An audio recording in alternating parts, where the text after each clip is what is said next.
Hey everyone, welcome to the Ask Nicole weekly live stream. My name is Nicole, and every Tuesday at 9-ish a.m. Eastern Standard Time, we talk about a marketing topic. And today's topic is all about marketing picks for every budget. Now, I get it. It's in the new year, you're probably setting up your budget and that kind of thing. And I guess what I want to make sure that you know is that even if you have a small budget, even if you're just kind of getting into this stuff, it is important to think about what your marketing investment is going to be. Now, if you're watching this and think this is interesting and maybe want to watch it later, that's totally fine. You can bookmark this, share it, whatever. And if you want to see past episodes of these broadcasts, you can scroll back wherever you're watching this now, or you can just go to our YouTube channel. So it's the new year. And a lot of this means that people, like I said, are setting up goals and budgets for the upcoming year.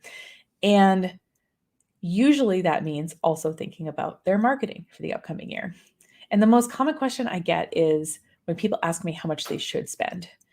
And it's kind of like, I get it. It's like you're walking up to, I don't know, a car salesman and you're saying, so how much should I spend on a car? And the reality is that whether you're spending, I don't know, $1,000 on a car or 10,000 or 100,000, in the end you can get a car, but obviously it's going to work and function differently. But you're going to have something to help you get from place to place. So I don't want to tell you how much you should spend because I don't know your financial reality. But I do want to, say something. And what I will say is looking into this a little bit these past couple of weeks, it looks like most sources seem to agree on a number that is typically between 5 and 10%. And I'm guessing this is net revenue and not gross revenue. So, for example, the US Small Business Development Administration recommends you spend between 7 and 8%. Some Fortune 500 companies, according to my friend Augie, spend 10% of their revenue on marketing. But point being is that it seems like most places I look up, it's around this number. Maybe it's 4% or 2%, but it's like it's in this order of magnitude, which is kind of helpful to know. So let's say you were going to, do some math, right? So I put some simple math on the screen because I can't really do math in my head, so I have to do it ahead of the broadcast. And so if you had $100,000 of the revenue and you multiplied that to get 5%, divided that over 12 months, you get a little bit over $400 a month that you could theoretically spend on marketing. So that's just, like I said, ballpark. If that feels high, obviously go lower. If that feels slow, obviously go higher. It really kind of depends. And the reality is that with most businesses, whatever figure you're comfortable with is something that a lot of marketing professionals can work with. So don't worry about that. Now, I will say that your employees' time is worth something in terms of money or your time. So even if you're doing free social media, you're still spending your time on it and not doing something else that could be, I don't know, generating revenue or whatever. And hopefully you're paying yourself some kind of hourly salary or some kind of salary. But the reality is that even free stuff takes time, and that time is costing either your time that you could have spent doing something more financially rewarding, or it's costing you in paying maybe an employee to do some of these tasks. So all this to say is that, I would say that even if you're approaching marketing, you haven't historically spent any money on marketing, having a little bit of money set aside will help you kind of accomplish some things. And what I wanted to do today was sort of show you the things that you can get at different orders of magnitude that you're willing to spend. Now, I did a couple of broadcasts with a regional SBDC that I will link with the show notes here, talking about setting goals and marketing budgets that have a few examples in them. And I didn't want to rehash that content. So I wanted to approach this a little bit differently by showing you what you can get at different price points so that as you're making your budget, you have that in mind. Now, the question often comes up, Nicole, when should I DIY? Maybe I have a friend's kid who's really good at the internet and he wants to do my website or whatever, or I just have some time and I want to go ahead and make this marketing video. And that is totally fine. My general rule of thumb for DIY is if you don't mind that it doesn't look like a professional made it, then you can do it yourself. And the example I always use with this, which is not relevant for me anymore, is hair color. So obviously you can color your hair at home. You can go into a salon and get your hair colored. But if you think the $5 box of hair dye that you get is going to be like going to a salon and spending a few $100s for highlights and lowlights and all that stuff, it's really not the case. So if you're okay with the look of something that, you're just learning to do something, it's not going to look like you've been producing videos for 20 years. So if you're okay with that, then go ahead and do it yourself. And it's fine. Like I said, I'm not here to poo-poo any of that. I've done a lot of DIY in the past, and I DIY a little bit to this day. And if you do want something big, if you do say, I do want a professional video of my business or something like that, what you can do is, if you have that, I don't know, you've done your math and you have a certain amount every month that you have to work with, you know that a professional videographer is going to cost you, I don't know, $1,000 or two, whatever they quote you. What you can do is you can save a little bit over time towards something, a bigger marketing expense that you're going toward. And, I guess, a couple of final things, and then I'll show you some examples. Is you can start with a simple version of what you would want and then work your way up to the more professional version. So let's say that you're like, I really want to put something on my car. So when I'm driving around town, people know what my business is, but you can't afford a vehicle wrap. Maybe you can start off with one of those kind of magnetic signs that goes on, or some lettering in the back, what's it called? The back windshield of your car, something like that. And you can work your way up to the wrap. So I get that, like, obviously we want the best thing as soon as possible, but sometimes that's not financially possible. And so what you can do is, like I said, you have money in your mind that you're setting aside for marketing. You can put some of that aside for a later spend. And I will say, before you spend any money, it's nice to understand, okay, I'm spending this money. What will success look like if I'm spending this money? So an example I'm going to show you in a second is online booking software. And I'll use a personal example for this. So we have payment software that we already pay for that we used on our website for a long time. The problem was that people were booking our conference room at Anchor Space within way less than the 24-hour window that they were supposed to book it in. So I finally was like, okay, I'm going to pony up for some booking software.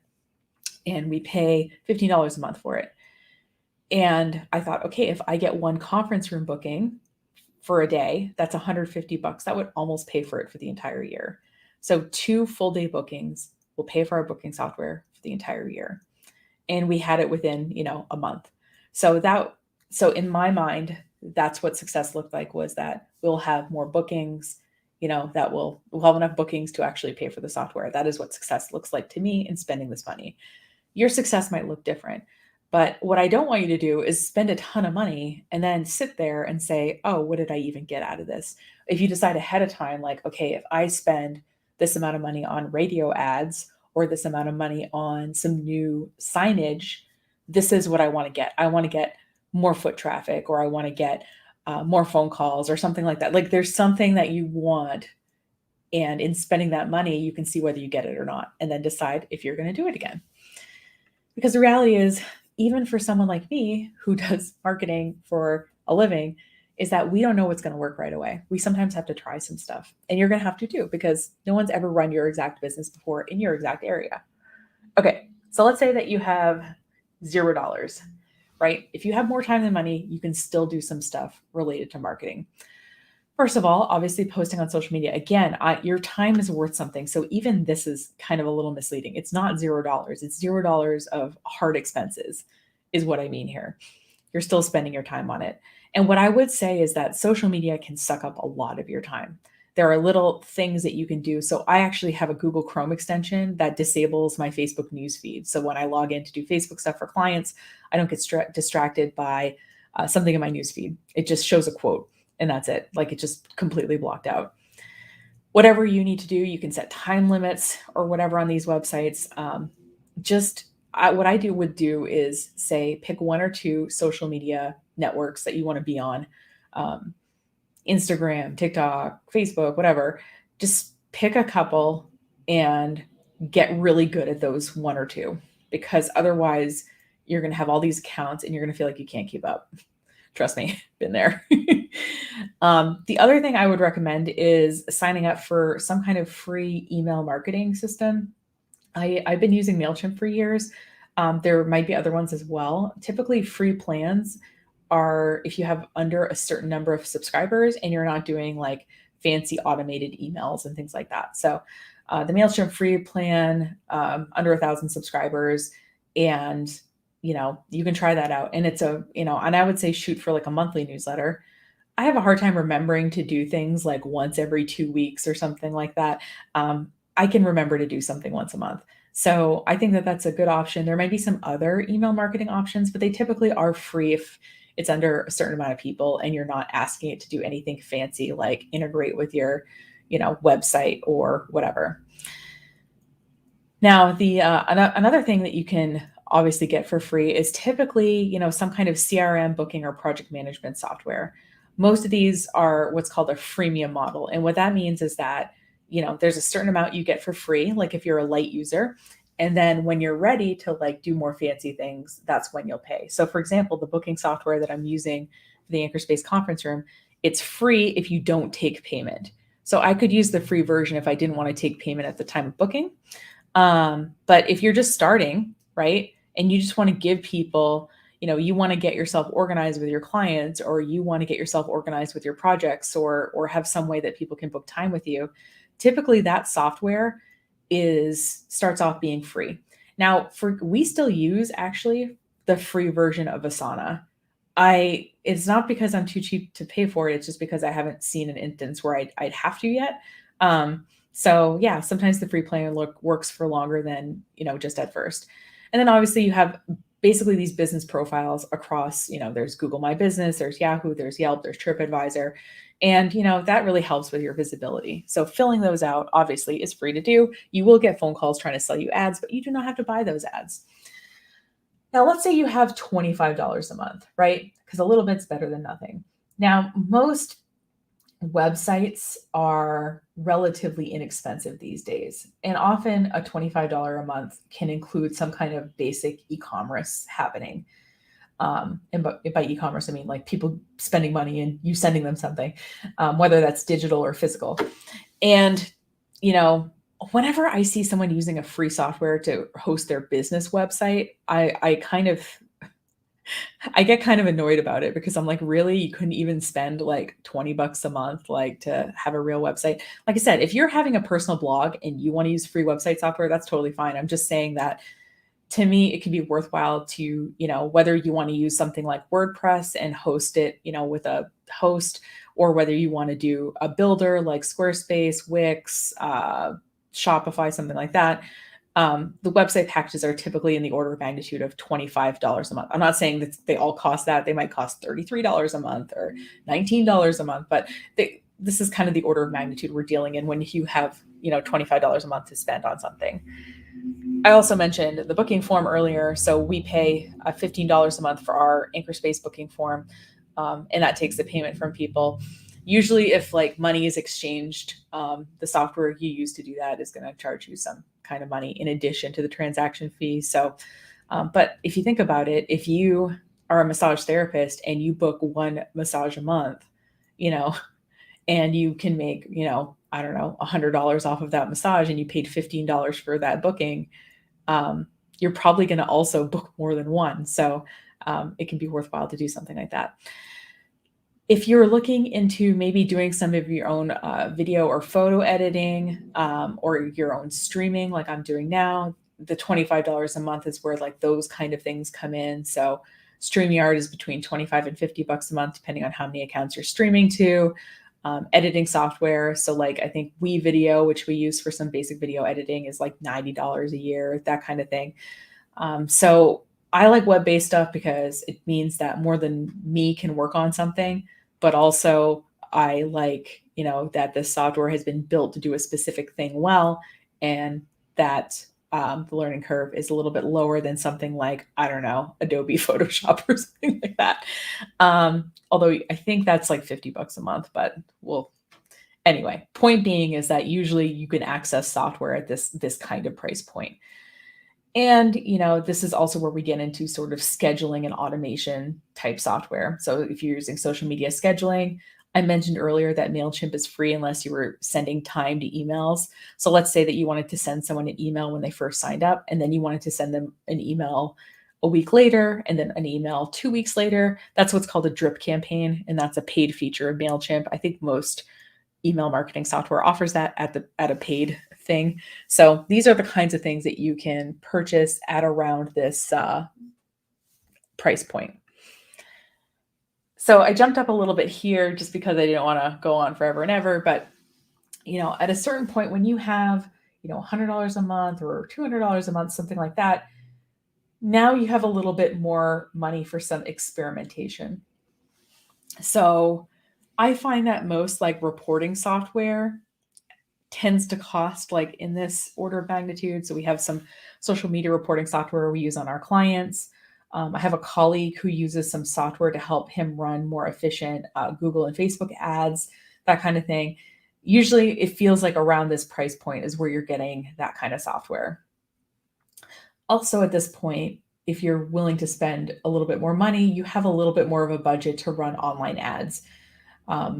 You can't necessarily run expensive lead generation ads, but maybe you can, dip your toe in the water with some awareness or interest kind of advertising on, the different platforms that are out there for online ads, of which there are many. You can also start thinking about sort of, I call this outsourcing light. This might be also over the course of multiple months, like $100 a month might be a little bit low for some of the stuff I'm talking about here, but maybe you want some sort of personal assisting, maybe you want some design stuff. And I will say though, with most people, batch work is more efficient and less expensive. So let's say you wanted to, I don't know, outsource someone to make you a bunch of social media images or something like that. They'll make you 50 social media images for, I don't know, some price point, higher probably than $100, but, and that's why I put multiple months, because sometimes you have to kind of put money aside for more expensive things to pay over multiple months. But at this point, you can start thinking about like, okay, maybe I have a little bit less time. I want to spend it more on my business. And you can, if you understand what kind of marketing you want and can oversee it from sort of a strategy standpoint, you can outsource some kind of bits of stuff like, oh, I want someone to edit these TikToks to add my intro and outro and put it on YouTube, something like that. So sort of discrete marketing tasks that might be time intensive or might be done more professionally with more professional software and or expertise. And then, thinking about things like, memberships and outreach. So kind of networking stuff. So maybe you join a business organization, maybe you get a booth at a virtual or local craft fair, that kind of thing. So most networking opportunities, I don't know, maybe you join a chamber of commerce, that kind of thing, are going to, cost you some kind of money, not just in the membership, but sometimes the events themselves also, might be $5 or $10 or something like that. But now that you have $100 a month to play with, you have a little bit more room for some experimentation. And this final slide is, you have $500 a month. Now, obviously, like I said, maybe if you have way more than this, obviously I can work with that. Like the biggest budget I've ever worked with was $9,000 a month. So I worked with as little as 100. I worked with as much as 500 or 9,000. So I'm looking at the word 500 here, right here. But so, if you have $500 a month, you can now kind of go beyond online because some of these things cost a little bit more money. So for example, traditional or print media. So maybe you want to do a bulk mailing, maybe you want to do a radio spot, that kind of thing. It's probably going to be more expensive than $500. It might be over the course of multiple months, but you've got a little bit of money to work with here. So you could try some of that stuff and see how it works for you. Maybe you want to invest in creation of some content. So whether that's, an ebook, a course, something like that, you're obviously going to need to, create maybe some printable handouts or have video modules, or you're going to have to lay out an ebook. So it's a little bit more than, putting content on a page on a website. Like there's a little bit more to it. So I sort of broke that out. And again, I think it's going to be beyond $500. I'm just saying that it is in this order of magnitude that we can expect these kind of things. I call this outsourcing heavier. So maybe you have a marketing retainer for social media marketing. Maybe you're doing kind of something more ongoing and less batch work that helps you with specific smaller tasks. So you can, you know, consider that kind of thing. And then I put professional production. I could have put that under content creation, but usually people have, either doing professional video or photos or something like that. They typically have kind of specialized equipment, and that has to be sort of arranged ahead of time. And yeah, you can use that obviously for not just online stuff, but offline stuff as well. Maybe you could run a commercial on TV or something like that, but you need the professional video to do that. So I hope that gives you, I guess, some orders of magnitude of some marketing things that you may or may not want or need as part of your 2022 business resolutions. You don't have to do everything yourself. You can mix and match. And obviously, you could just hand someone a bunch of money that is in marketing and say, hey, how would you spend this? And most of us have an idea of how we would do that. And like I said, I'll link the broadcast with the SBDC with you, and you'll see how I approached a few different kinds of businesses with a marketing budget. I just didn't, like I said, want to repeat that content here because why? I already did it for somebody else. But yeah, if you enjoyed this broadcast, feel free to share it with a friend or, leave a comment. If you have any topics you'd like me to cover, I would love that. Any kind of interaction is great. I just like to hear from people. And if you want to connect with the company, our various social media is on the screen here, including our Calendly link where we do consultations. So don't be shy. We try to be super nice and everything. And I hope that you have set aside some time and some money for marketing in 2022. It's really important for your business. It's important for you to get out there, to let people get to know you, to meet new customers. And there's lots of tools at our disposal, some of which do not have to cost a lot of money, but investing some obviously will, I think, give you the returns that you're looking for. Thanks again for watching. Have a great rest of your day, and I will see you next week for another installment of the Ask Nicole weekly web stream. Have a great day.